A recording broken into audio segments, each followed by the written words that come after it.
to speak with you, man. Oh, thank you. It's great to speak to you too. Brilliant.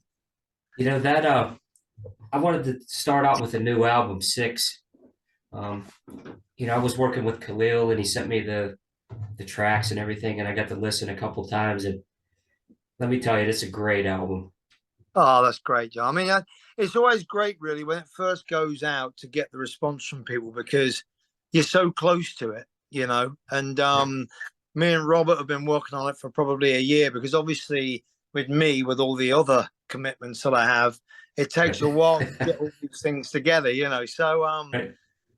but I'm really proud of it. It's the album that I wanted to make when we started. So to hear people like you, when you come back and other people feel the same way, it's great to hear, really is. It's great. It's a great listen all the way through. And when I see your name attached to it, I mean, we know already, hey, what kind of product we're going to get. But to have a chance, to listen to the tracks, I mean, obviously it opens with One Touch, which I think is a great song. Um, with everything, the nice drive to it, the big chorus, the big hook. Mm, And I have three favorites on this that I wanted to bring up okay. while we're talking about this. I Hear Your Voice, obviously, awesome track. Last Breath of You and Me is a standout. I really think that's a great song. And what I like about this is all the way through it, from the start to the middle. One of my favorite tracks is the last track, Walk With Me. Yeah. Well, that's great. That's Great, great. great album. So what I wanted to ask you, tell us about how this all came together. I mean, obviously, the sixth album, Overland album. Tell us how Yeah. this one came together. Okay. Well, the thing is, John, every album I make with Overland, I try and make slightly different from the previous one. So I've done a bluesier records with Tommy. I've done various things, and this particular album, I just had in my head I wanted to make a kind of a Toto-esque melodic rock record, And obviously I've worked with Robert Sal before on Groundbreaker and other things, and Robert's just such a brilliant writer and a great guy to work with. And I just thought he's the man, And so I approached Rob and said, "Look, send me a few backing tracks through. Let me have a listen to a few things that you're working on." And as usual, they were brilliant. So I just worked on them, edited them a little, and wrote the melodies and the hooks. And he's just an easy guy to work with, John. It's easy. It's no effort. Everything he sends you is almost produced and like a finished track. Um, and he's a brilliant guitar player, a brilliant keyboard player. He makes you sick, really. He can do everything really well. That's it. That's it. So he's absolutely a joy to work with. So we just kept sending tracks. He sends me the backing tracks. I'll write all the melodies, the titles, and make them into songs. And we mess around with the arrangement a little bit. But it just happens easily with him. He's an easy guy to write with, and I spent some time with him in Sweden. He's one of the nicest guys you'll ever meet. It's just a great guy to work alongside. That's nice when you have that flexibility. I mean, to go in and he has his part, and you already know what you get there, and you built that bond of trust, and you could hear Yeah. it in this whole record. No, it's absolutely right, mate. It's like I don't doubt if Robert says to me, "I'm working on this track, and I really think it's a winner, Steve. I'm going to send it to you next." I know it's going to be. It will be, because he wouldn't Right? say those things if he wasn't totally confident in the song. And it's been a pleasure. I will work on another Overland album with Robert because it was easy. I mean, if I say to Robert, "I want to make an album in the vein of Daryl Hall and John Oates," he'll come up with the stuff. We'll come up with it. And Right. he's just great at that kind of. All right, great. He'll study that kind of stuff. It won't be the same, but it will be along the same lines. He's just a very, very clever man. Very clever man. That's great to hear too, and I hear that across not only this album, but like you said, the previous ones. Um, and what's it like? I mean, this is obviously the sixth album, and in your career, you've had so many, I mean, great records, and we could get into that later. But what's the expectation when you go in like this? You say, hey, this is the sixth. Is this something where you say, hey, I want this to be better than the last one? How do you approach something like that? Always want it to be better, but I mean, I take every album as it comes, John. Really, I just put 200% into everything I do anyway. So Right. much to my family's dismay, because they never see me. So basically, it's like so I spend half my life in and out of studios, and then I go on tour. That's how my life works. So, um, but I just go in and give everything to every record. I think, nothing that I think is substandard, in my opinion, gets past even the first block. It gets thrown in the bin. And so to Right. me, my expectation is just to make an album that people like you and fans will love, and I do my best to make it the best Overland album I've done at that time. Right. I'm now working on the new FM record, so I've just been listening Stuff. to some mixes that have just been sent to me. So once again, same deal. I'm not happy with them, so I'll write a great big list of things that are wrong, and they'll go back to the engineer. And it has to really be right for me, and before I sign up, because once it's released, it's out there. You can't then say, that could have been better. You don't have that option. So I'm a bit of a pain in the neck for everyone I work with, because it has to be right for me, which might not mean it's right for them, but it has to be right for me. So Right. hopefully Right. Right. that comes across to them too. So the S.I.X album for me achieved what I wanted to achieve. I think it's an album where you have, like you said, the last track's one of your favorite songs. I think every song has its own identity, and every song is as strong as the previous one, but it's all about what you prefer. They're all great songs, I think, which is what I wanted to do on this album. Right. Right. You know, when we talk about, recording, and I always like to talk to artists about how things have changed, so much as the way it used to be, full band in studio, and, Yeah, yeah. you had the producer. What's it like now, man? Is it different for you? Do you prefer this way, or do you kind of like the old school, or is it a mix? Well, it's impossible probably to do it the way we used to do it, because it was very costly. Because obviously, if I want Right. to work with Robert, who lives in Sweden, one of us has got to fly backwards and forwards and stay in hotels. And I mean, as I don't know whether you know, I'm Right. now making a third Lone Rider album, so I've got Simon Kirk playing the drums in New York at the moment. Nice. So, and that's the way it's kind of become, really, John. Because unfortunately, if you're asking me what I prefer, I would love to go into a studio for a month with the rest of the boys and do an album that way. That's how I grew up making records, because Right. you're in the studio at the same time. If you want somebody to try something, you don't have to send them an email and try and explain what you want. You just say, That's no, right. no, no, why don't you try this? And you just tell them. So that's one of the great bonuses of making albums the old school way. And I still would prefer that. But unfortunately, with the way everybody can record now, and back in the day, we had to go into a studio with a massive SSL or Neve desk, and that's how we Right. recorded records. And we needed an engineer. Now every member of the band. I mean, like Jem, FM's keyboard player's got a massive studio. Robert's got his own studio. I still have a studio. I don't have one in my house. I have one down the road with a guy that I know that's a proper little studio with an old board. It's even got a proper reel-to-reel tape machine in it. It's a real Nice. old school studio. I still do that because I still have this thing of, I like to go to work and go to a recording studio to work. And so Well, they always work. That's the thing. It's just that thing where I think it's a longer process doing it the new way, because if you receive 3 bass tracks and you're not happy with them, you've then got to go back and do them. You're not there to tell the person at the time that, why don't we try this feel? You've got to right. then write him an email and say, look, can you try this? And then you've got to try and explain that in an email rather than just telling him. So Right. That's phone rough. call, yeah, being side by side. To me, the old way is the best, but this is the way it's done now. And like everything in music, and you'll know this as well as anybody, it's all changed, hasn't it? That's right. It really has. The A&R side of record companies has changed. You kind of have to take care of your own career with a little bit of help from your record company now. In my day, Right. when we signed to Epic, they just took the whole thing. We just wrote the songs, made the records, and went, there you go. And they went away and did all the promotional side, organized the tour, and did everything for us. Now it's not that way. It's a different way of working. Right.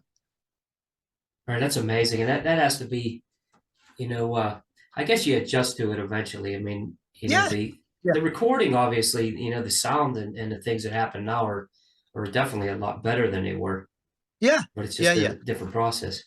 yeah. And I guess in a way, sometimes I think you lose a little bit of, if I know it's a stupid word, the vibe of the thing because you're not all in a room together. So you're not playing off of each other. You know, you're getting files from people and you're putting it all together, a bit like a jigsaw puzzle. You know, um, so you lose a little bit of that, but the quality of stuff now and the way you can do things is up the scale, isn't it? You know, and what Right. you can do in the recording process is up the scale. So you know, me being a bit of a dinosaur, I still like to sit there and watch other people do all that, you know. I'll Right, just say, right. well, I'm going to go and sing, you record it and make it sound good, you know. I'll still work like that, you know. That's always great to hear. You know, when I listen to the, you know, the things that you do, you know, I really love the, you know, the way things come together because, like you said, there's that professionalism, and you hear that come across. What's the what's the songwriting process like for you? I mean, is it an idea? Is it a hook? Do you start with certain things, or is it a, you know, I know a lot Yeah, of guys start on piano with things. yeah. Well, I mean, I obviously my role in is different in different bands, John. So in FM, I will write the songs. I'll come up with I'll write from the first chord. If I'm writing for a band where it's my job to come up with the initial tunes, I'll have an idea. I could be washing the dishes and I'll have an idea and a title. I'll write a chorus and I'll work backwards. So it dictates what the song's about. But I will have in mind, do I want to write a heavy riff song? Do I want to write a ballad? Do I want to write something like a mid-tempo Toto tune? I know the feel I want the track to be. So I'll write a chorus first. I'll write the hook. I'll have a title. With Robert and with the other things I do, like I write with a lot of different people. So he'll send me a backing track that's pretty much finished, you know. And the first thing I do is go to the chorus part of that song and write the chorus, and then work from the first verse, the bridge to that chorus. So the chorus is written first because I'll get from the music what I think this song should be about. If it's a dark song, it may be about how shit the world is. It may be if it's a love song, it'll be "I Love You, Baby." You know, it Right, depends on right. what the music suggests to me. But I'll always start, no matter how I write, with a chorus because I think that's what you're building towards always. So it Right. has to be that massive part of the song when you get to it. So if you have that to begin with, to me, you can't go wrong because you've already got that crescendo-y part that people are waiting for, you know? Right. So then I'll work backwards. I'll get to the verse and tell the story. So if it's a song, say like um, Station to Station, which is really about propaganda and the wrong, you know, getting the wrong information from the news. Basically, the chorus was written first. I went back and started the story in the verse. I already got the chorus, so it makes it Right. easy, you know. So that's That's how I cool. work with everything, you know. It's get the point of the high point that you're working towards, and it makes it so much easier to write the rest. In my opinion, that's how I feel, you know. I agree with you 1,000% because that's the piece that we remember. That's the part that runs through your head, and Hopefully, yeah. And as that's I it. say, you know, that's the piece that everybody's waiting for, aren't they? You know, That's you're it. the great. If you got a great verse with some atmosphere, you get to the bridge, that's building you to the chorus, and then the chorus just has to go bang, and you got to go, ah, that's what I was waiting for. You know, and That's that's how it. it works for me. You know, and always has done. Just from when I used to listen to music, you know, it's That's like, right. wow, you know, that's what you're building towards. So that's my way of working. Other people program a drum track up and write a song around that. It all works. It's what you prefer doing, you know? Right. Right. I totally agree. Totally agree. You know, we were just you just mentioned FM, and I wanted to go back a little bit now. I mean, Well, you got plenty of years to go back on, that's haven't it's it. We got a big catalog here, you? but I wanted to go back to you know, the first time I remember hearing you, and that was with back in 1989 with FM and the album Tough It Out, Yeah, yeah, which was really cool. All the big hooks, the huge chorus, and you know, the early days with FM and on that album, you got to work with Desmond Child, and yeah, I yeah, love the stuff you guys were doing back then because it was kind of you picked up that Bon Jovi-esque feel. Obviously, that's where he had the tie at. Um, yeah. Yeah. What was it like working back then, like an album like that in the early days of FM? Oh, it was amazing, John. I mean, there was lots of money around in the business, so you could, I had some great trips. I went to write with Jesse Harms and Desmond and some great writers in America because me and my brother Chris, we used to go out and write with all sorts of people.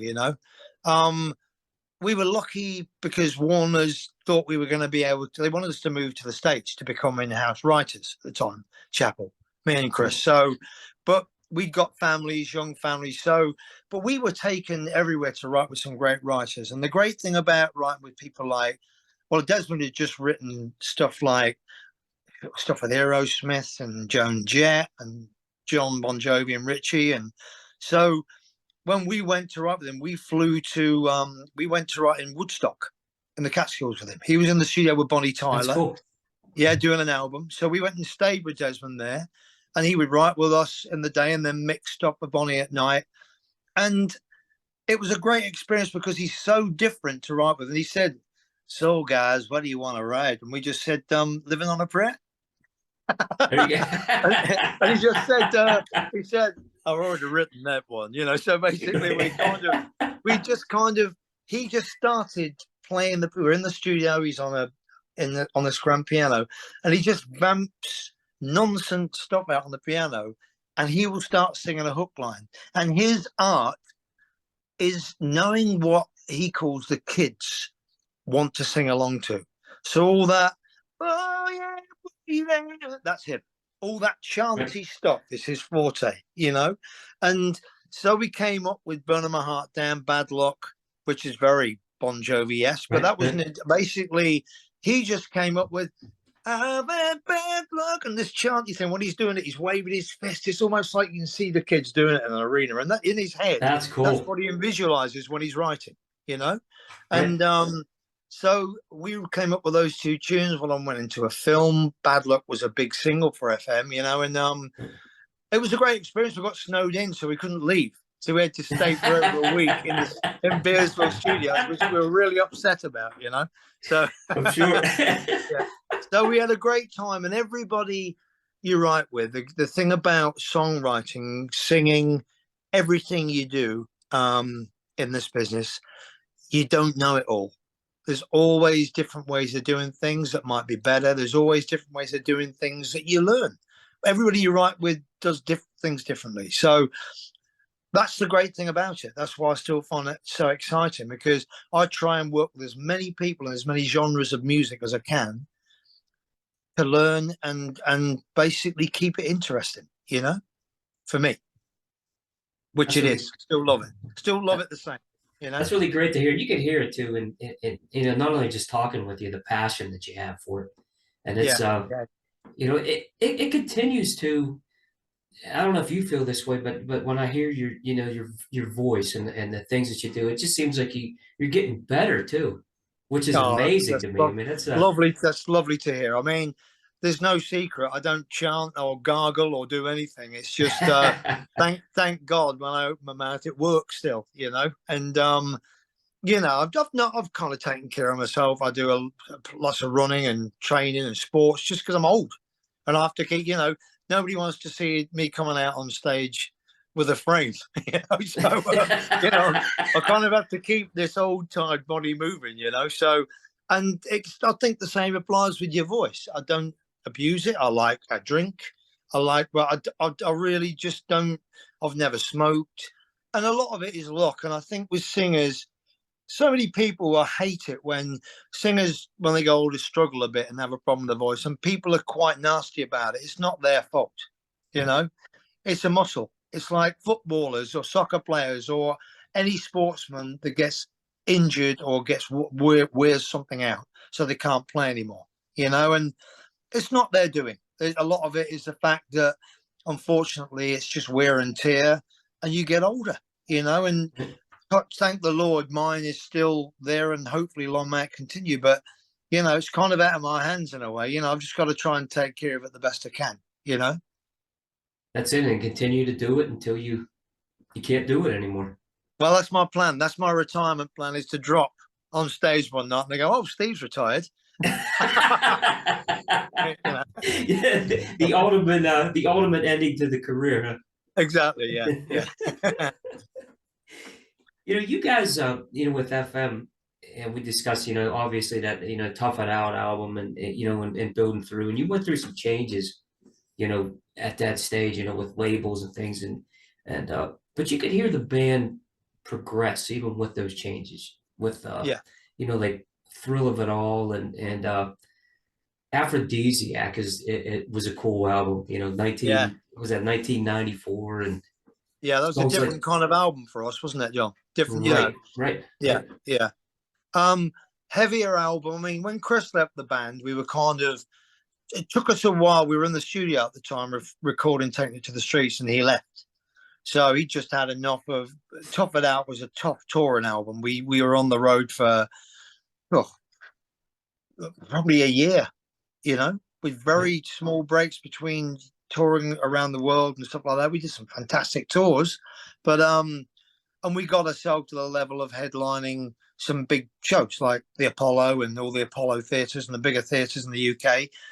And I think it took its toll on Chris. And he just had his first child, and I think he just wanted to, didn't feel he could do that again, you know. Right. So and he left, and so we had a sort of a period where we were kind of scratching about trying to find how we were going to replace him, which was a tough one because he was obviously a massive part of the songwriting side of it with me, and wrote all those songs, all the Tough It Outs and I Belong to the Nights and all of that stuff with me, So it took us a while to find our feet, and we knew Andy Barnett, who came in to replace Chris. We'd known he played with Darryl Hall and John Oates. He'd been with Corey Hart. Do you remember Corey Hart? Right, I do. Yes. Yeah, and he played on the Sunglasses at Night and all that stuff. So he was an obvious choice. He was totally different to Chris, but Andy came in and heavied the band up. I guess that's what I would say with Aphrodisiac. He came in and heavied the whole thing up. But that album has some fantastic songs on it. They were songs that were written whilst we were recording Take It to the Streets, but they just didn't seem to fit that album. So when we finished that album, which we weren't particularly happy with because it was a transitional period record, really, Right, right. We had these 6 songs. We had Closer to Heaven, we had Breathe Fire, we had all these songs already written. So we went in and demoed them. They came out fantastically well, and they were heavier with a bit more edge. So we just said, this is the album we need to make up for Take It to the Streets, which we really didn't believe in, if I was being totally honest with you, 100%. It was just a transitional record. So, no, that album did great for us in Japan, which we'd had a bit of success in Japan, but Aphrodisiac was a big album in Japan, top 20 album. So we spent a bit of time out there doing television and stuff. So that was a great album that kind of relaunched the band to a degree, That's nice when you get into those phases. I mean, that helps you to, build the strength as a band. You guys already had that, that you had the audience knew who FM was, so there was that Yeah. level. So you kind of had the audience with you still, but that transition, you could hear it. I mean, the band still, it's like you guys didn't lose a whole lot. Yeah. What I mean by that, John, really is we did the album, and we hadn't got, when we first did Take It to the Streets, the Heard It Through the Grapevine cover wasn't on it, and nor was Only the Strong Survive. They weren't on the record. And I basically listened to the album. I remember I went to Music for Nations and listened through the mixes and just went, there's no lead tracks on this album. It's lacking lead tracks. And I had a song called Walk on Water, which was actually Only the Strong Survive. The acoustic, I had all the acoustic part to it. Nice. So we rewrote it, called it Only the Strong Survive. The Heard It Through the Grapevine cover was just us jamming and messing around with the riff. And the management heard it and said, and that's brilliant. You need to record that. And I said, there's no way I'm recording any song that Marvin Gaye has sung on. You can forget it. But they forced me. We recorded it, and it had such a massive response over here It was on the Right. radio. We got television because of it, and so I was proved wrong, which I am quite often. So I just have to take it on the chin, you know. So you know, but so that was it for me. It was an album that lacked the quality of the other FM records.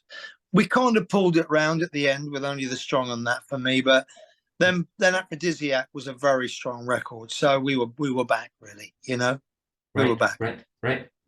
You know, we're talking about that Aphrodisiac album, and there's a song on there called "Closer to Heaven," Yeah, which I yeah. think is a excellent ballad. And what a lot of the music that you do is you do ballads very well. I mean, they're every one that you do that's on the different records. How do you feel nowadays? And I ask this to of a lot of artists: is do you feel that the ballad is becoming more of an essential piece? Because it seemed like it lacked a little bit in the middle there, you know, and then now it's kind of coming back. How do you feel about that, Steve? Absolutely. You're dead right, John. I mean, the thing with ballads, and especially if you have a singer in a band, is that they kind of become your classics over the years. Like we do a stripped down version of The Story of My Life, which is just me and piano, Gem on the piano with FM. And there are girls crying in the audience when we do it, hopefully for the right reasons.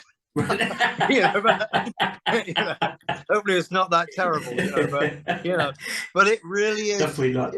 It gives me a chance to really sing, and you got that space, and they tell a story. Then they're usually either positive, negatives, or they tell a story. Ballads are something, if you write them the way that we write them, that everybody that's been, we all go through lots of relationships from the first to you, when you're married or whatever happens in your life.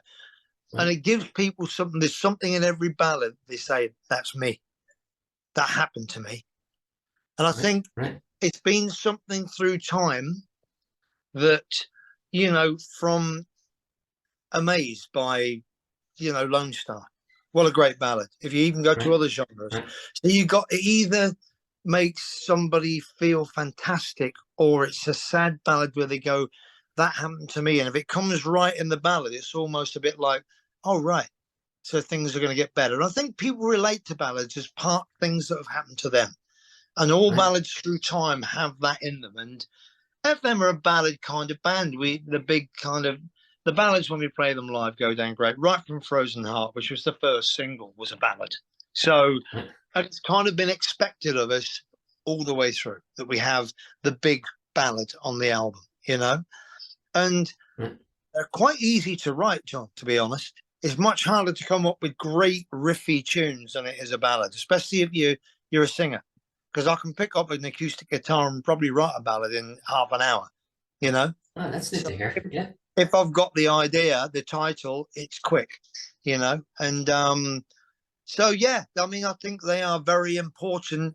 They probably lulled because they were deemed to be a little bit kind of, yeah, a bit kind of pussyish in the mid 80s Right, when right, right. everything was That's harder right. edged. Everything Right, was harder edged and nobody wanted to sing about those things. But, you right. know, if you look, they've never gone away. They've never gone No, away, you know. no. And, you know, people like Michael Bolton went from, you know, basically being, oh, look at this. My daughter-in-law's bought me a gin and tonic. No, that's nice.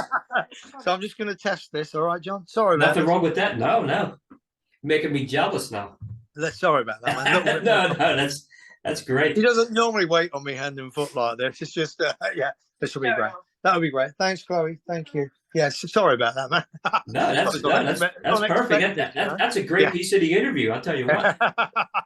Yeah. So, yeah. So basically, I just think ballads have always been there, but during certain periods in music, they were deemed to be something that you didn't need to do because they softened you or made you seem soft. They don't, in my opinion. I think they're a essential part of every record. You got to have a record that's paced, haven't you? So That's that you right. have pacing, so that you've got to veer it. You've got to have those highs and lows and light and shades. And that's why I think a ballad, especially for a melodic rock band, is an essential thing on every record, you know? Totally agree. Well put. Very well put. You know, we're talking about ballads, and now I'm ready to switch it up a little bit. And you just did a project which it's run through not only me, but a lot of the people that I associate with. We love this kind of music, so we talk about things, and it's the Kings of Mercia Yeah. with Jim Matheos, who I'm a huge fan of. I think the guy's brilliant. Oh, he's genius, genius, Jim. Yeah, he really is. But that, I've just finished another one. We just ah, finished really recording this. We just finished recording the second album. Simon has just fantastic. put the drums on. Simon Phillips has just put the drums on. Joey's done the bass. It's going to be a great album, this one, John. It's so we're just now in the mixing processes. It's been mixed in November.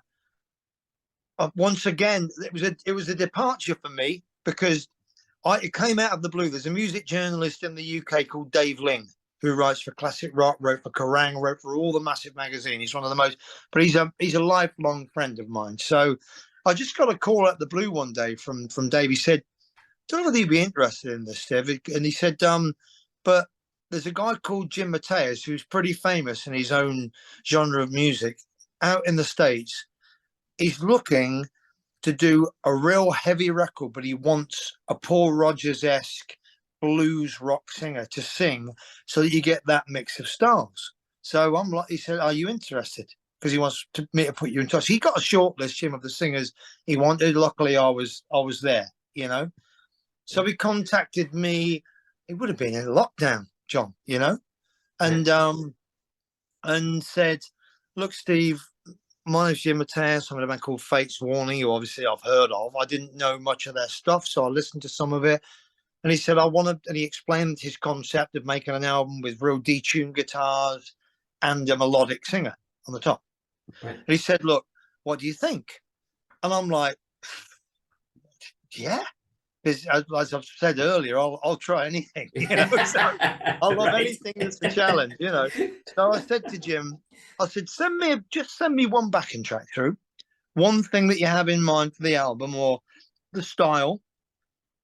And I said, why don't I just write it? If you don't like it, and if you think it doesn't work, then we've lost nothing. It's one song, you know. Right. So he sent me the backing track for the song "Humankind" through, right? So it's just a piece of music. So I said, I think we need to do that with the chorus, and he edited it around. He's another genius guy. He can just do anything. He's very clever, you know. Right. I wrote the tune, I wrote the theme, I wrote the title, all the melodies, and sent it back to Jim.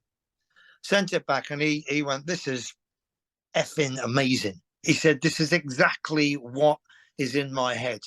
So I said, "Fantastic." So he played it to Metal Blades, Fates Warner's record company. They freaked out. I thought initially I was going to be doing one or two tracks. He was going to use different singers. I thought that was the idea. Right. And so Metal Blade came back and said, "We want this. We want you and Steve. We want 3 records." So we're now on the second album, you know, and it's the great thing about it is, John, is I can't write "I love you, aren't you fantastic." It's got to be darker because the music suggests darker things totally. So that's right. but like singing style for me, it's more aggressive, it's more gravelly, and it fits what that band are, you know.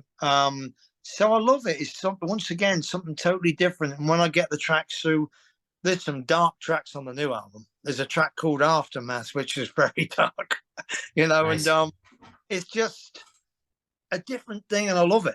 I love it. And I mean, look at the band. You got Jim Matheos, you got Joey, and you've got Simon Phillips on drums. It's just an amazing. So, and it works great. So, second album's on its way, and it really is going to be a killer record. Really is, you know. Well, I know we can't wait to hear it. And really, coming from that progressive style that Jim brings out, and then have you on vocals, it came together. I mean, beyond what I think most people could even imagine. It sounds incredible. That's great to hear too, John. I mean, you got to realize. I mean, I'm just going to sit with my Jim whilst I'm talking to you. Is that okay? Do it. Yeah. But when we did it, a few people were like, "Well, this is not what Steve Overland does, and this is not what Jim Matheos." You know, and we're very narrow-minded about it. And we didn't. The whole idea of it is it's not what we do. It's its own thing, you know, and it meant to be in the genre of FM or any of the things I do. It was meant to be a new, I guess, sort of mixing of styles that we thought worked fantastically well, you know.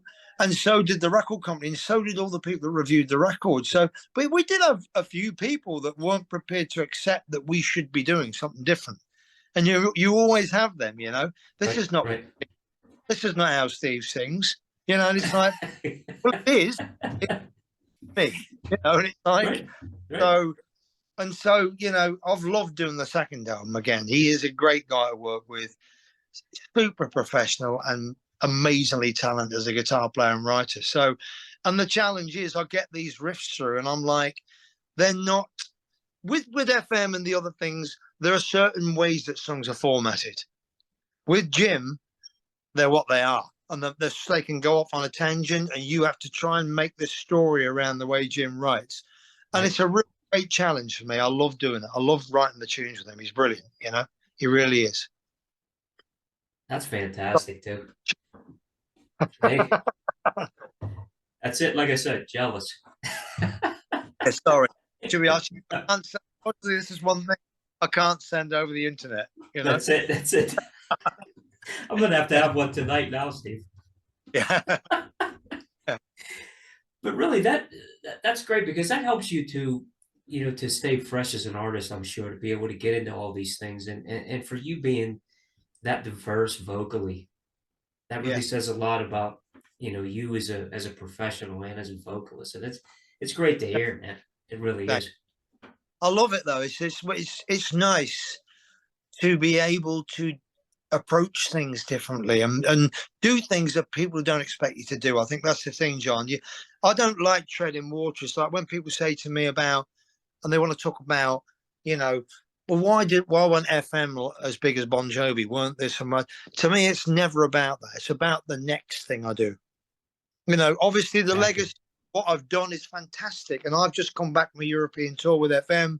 We played Spain to full venues. It was fantastic and I loved it, you know.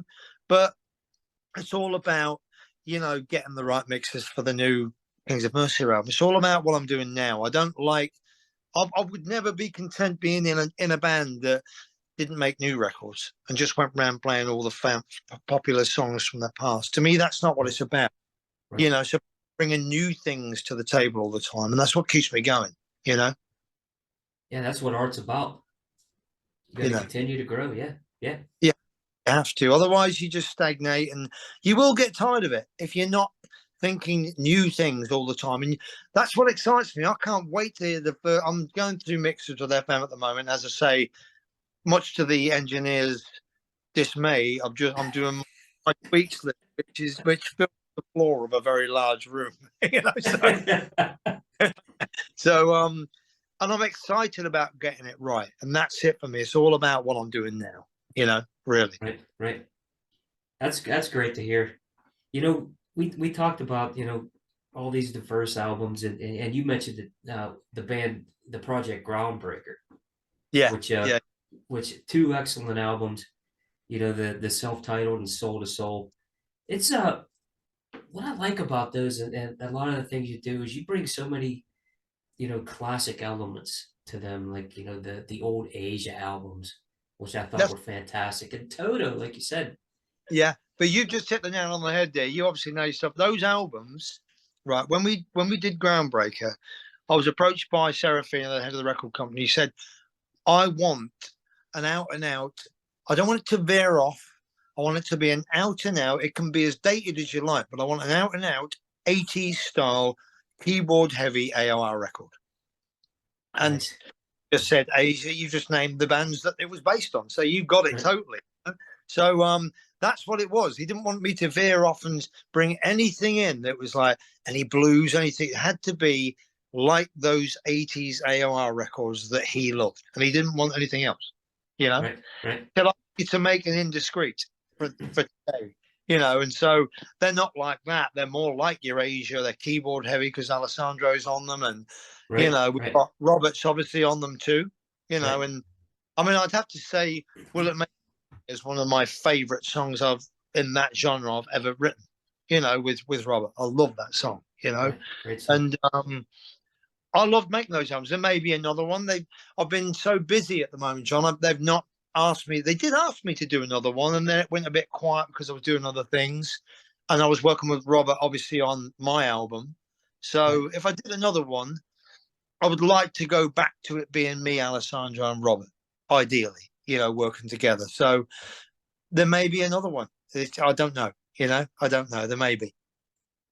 It's amazing to me being such a fan and being able to talk to, guys like you and you just mentioned Alessandro.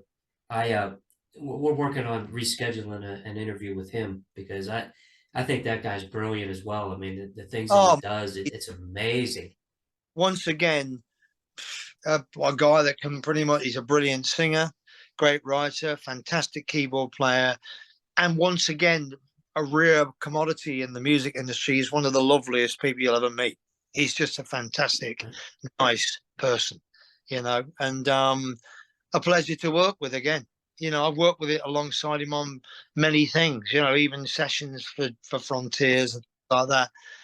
It's always a pleasure. It's never a chore. It's just easy to work with. You know, he's toured with FM. His band came out and toured with us, and he's a lovely guy. It's a shame that they're the sort of people that keep your faith in this business. You know, they really Right. do.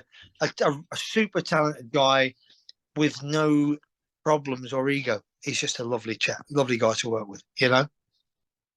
I, I mean, I could just tell for the things that he does and the bands that he's in and the projects. Yeah. It's amazing it's amazing what's going on now with the amount of music, that we get to Yep. hear as fans. I mean, melodic hard rock it's here to stay, and Frontiers and Escape with Khalil and the things that those guys are doing. Well, they're the ones that are keeping it going. That's right. And the thing is, John, it's a bit like before lockdown, FM went out and did a festival tour with Kiss, White Snake, and Def Leppard. Right, so we did Grass Pop, we did all the massive Yeah. festivals, and every single one of them, there were 90,000 people there. So it just goes to show you that the market's there. Oh yeah. Oh yeah.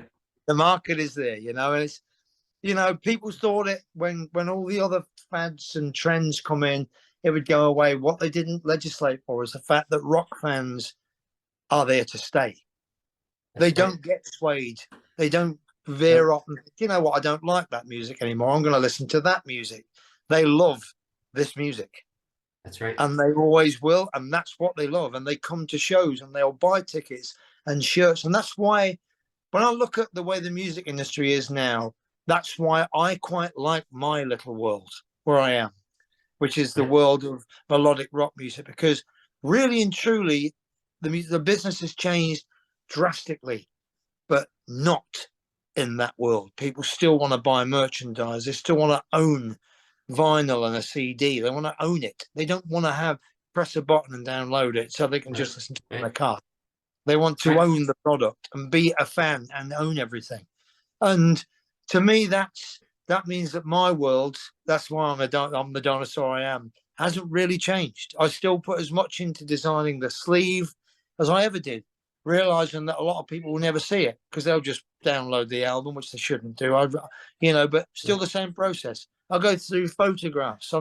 Let's have some photographs of the band in the studio because that's what fans like to see. So for me, over the 40 plus years I've been doing this in my life,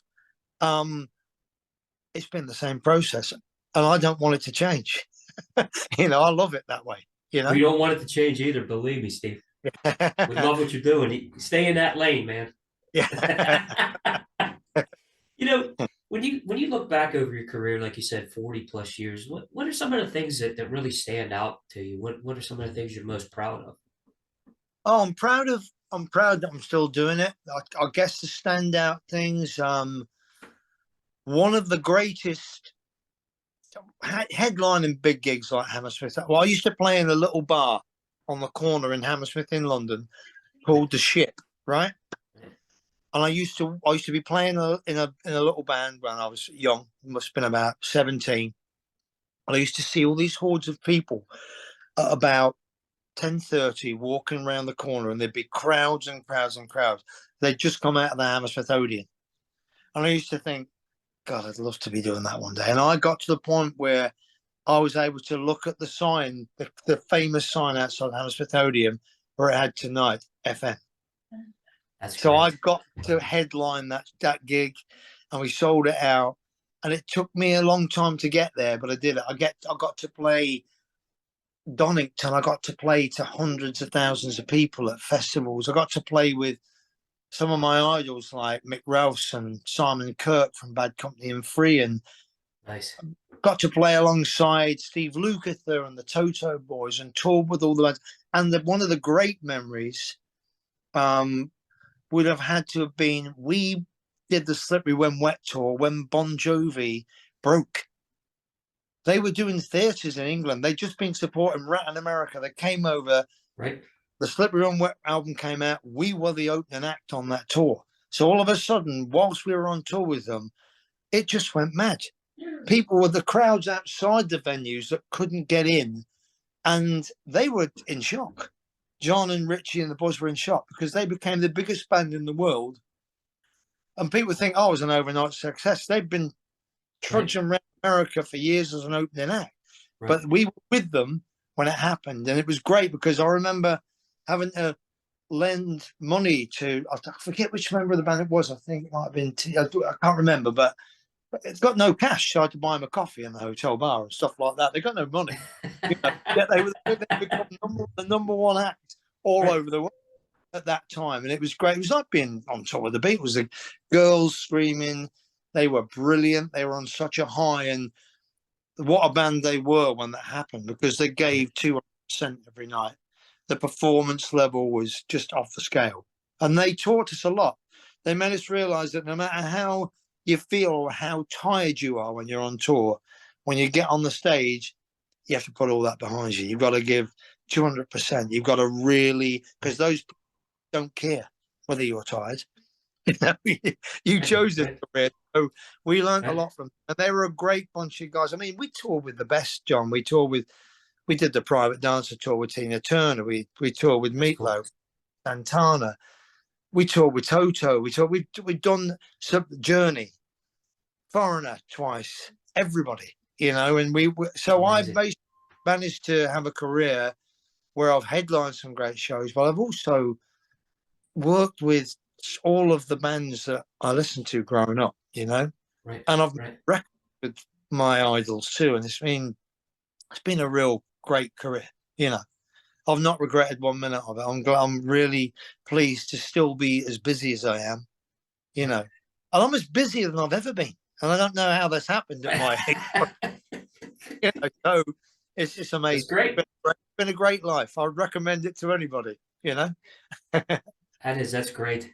You know, hearing about that, you know, the Bon Jovi, because, you know, we were listening to him in early '84, like when that first album came out. And I saw them, and they opened for Donnie Iris here in Pittsburgh, which is wow. Yeah. You know, you look at that now, and then they obviously the next step was with opening for Rat in '85, and then, you know, now to that explosion, and to hear about you guys being a part of that, it was amazing. Amazing. Huge. We got offered the tour, and obviously at that time we were like, yeah, I've heard of Bon Jovi. And they said, well, they're going to, and Rob McSweeney, who was our agent, ITB over here, and their agent, he said, they're going to be massive. And we're like, they just come off of a Rat tour, but yeah, fantastic.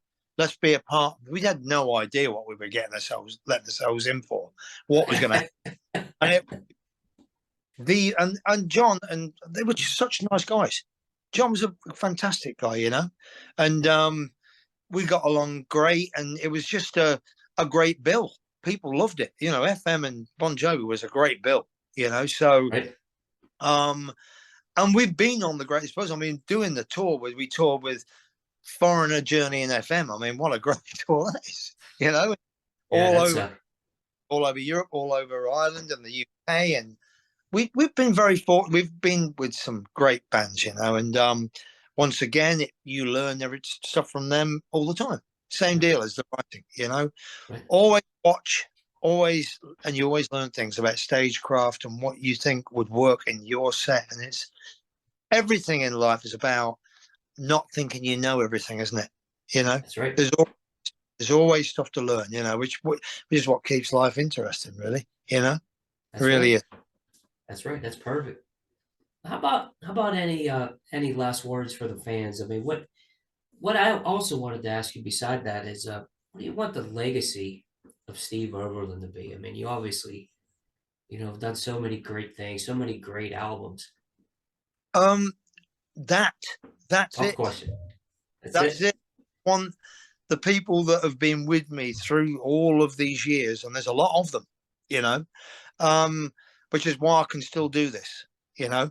So I just want them to keep enjoying what I do, and keep. That's why I put a lot of effort into making them enjoy it and working at it. So I've already got my legacy. I'm already where I want to be. I've all of anything. I've always looking to do something different and better, but I am quite happy in my own skin and where I am at this stage of my career. And that is what I've done and what I continue to do it will be my legacy. I just want to make music that people like you and all the people that have followed me down the years still think that I've got that ability to do it. Because if I release a record and it makes them happy and they love it, that's all I need. You know, that's it, really. And I have You've to, done it. a message to the fans would be thank you so much for being there for everything I do and sticking by me through the years. That would be it, that would be it. That's great. And in closing here, I want to say thank you for doing what you do because Thank it's been such a big part of my life and listening to these great records and the memories that they're tied to and continue to be tied to. Thank you for doing it. Thank you very much for that, my man. And there's lots more to come. All right. Can't wait. Can't wait. So when you get the new Kings of Mercia record, drop me a line, yeah. Tell me what you think. I'd love to know your thoughts on it and stuff like that. But it's going to be absolutely. Yeah. So just keep in touch and let me know your thoughts on things because that's important too. It's important to know. So just absolutely. keep in touch. Yeah, definitely. All All right. definitely will. I'd like to have you on again too, Steve. Absolutely. Anything that you got doing? I'd love to do it. You just let me know when you want to speak, and we'll work it out. Definitely. You got it. You got it. Okay. You take care of yourself, and we'll talk soon. Yeah. You do the same. Best of luck, and keep doing it, man. Thank you so much. Sorry about Sonic. All right. You can go and get one. You got it. I'm going right away, right now. Later. See you. Bye bye. Thanks, Steve. Thank you. Bye bye. Bye.